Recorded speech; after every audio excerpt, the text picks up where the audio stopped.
লা ইলাহা ইল্লাল্লাহুল আযীমুল হালিম, লা ইলাহা ইল্লাল্লাহু রাব্বুল আরশিল আযীম, লা ইলাহা ইল্লাল্লাহু রাব্বুস সামাওয়াতি ওয়াল আরদি ওয়া রাব্বুল আরশিল কারীম। এই যে বললাম, রেকর্ড হয়ে গেছে। এখন তো আর ইনস্ট্যান্ট মুখস্থ না হলে পরে মুখস্থ করে নেবেন। আল্লাহ ছাড়া কোনো উপাস্য নাই, তিনি সুমহান, মহাসহিষ্ণু। আল্লাহ ছাড়া কোনো উপাস্য নাই, তিনি সুমহান, আরশের অধিপতি।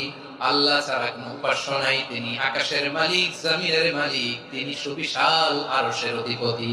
সুবহানাল্লাহ পড়েন। এই দোয়াটা কেউ যদি পড়ে যদি এর ওসিলা করে দোয়া করে, তাকে বিপদ থেকে মুক্তি দেয় কে?